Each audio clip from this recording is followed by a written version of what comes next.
This is problem 13.143. It's on page 879. The design for a new cementless hip implant is to be studied using an instrumented implant and a fixed simulated femur.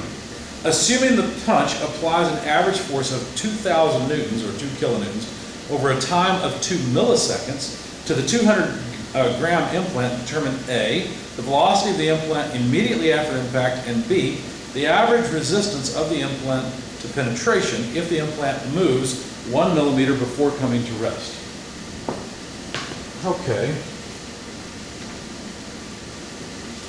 So let me just illustrate the implant here, femur as if the femur were connected to the ground, and then the average force, as they said, of 2 kilonewtons being applied to the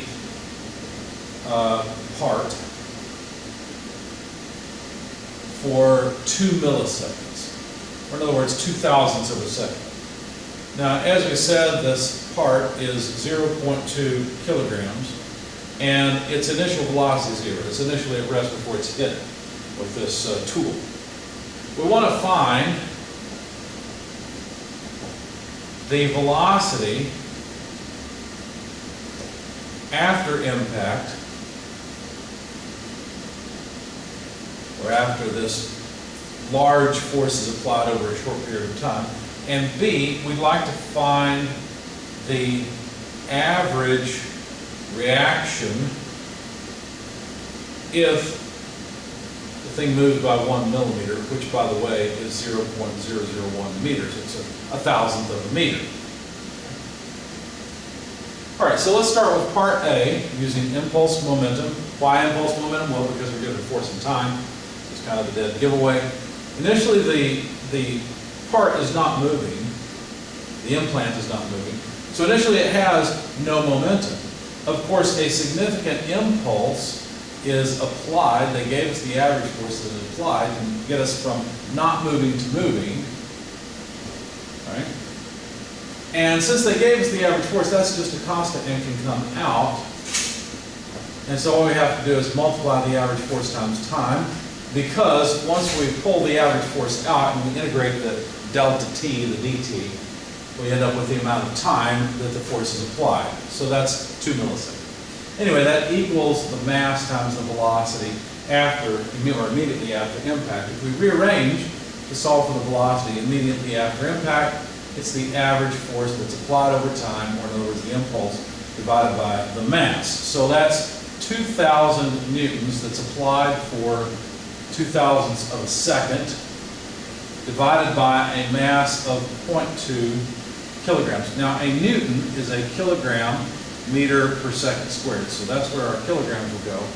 And one of the seconds will cancel. So we're left with units of meters per second. Plug this into your calculator, you'll find it's 20 meters per second. So there's the speed of the implant immediately after the impact.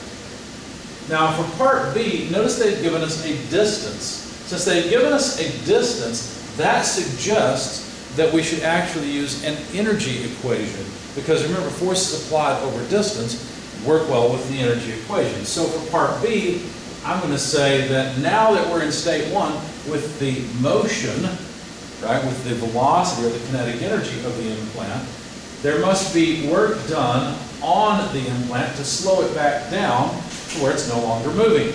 Okay. What is it that does this work? Well, it's the force here. It's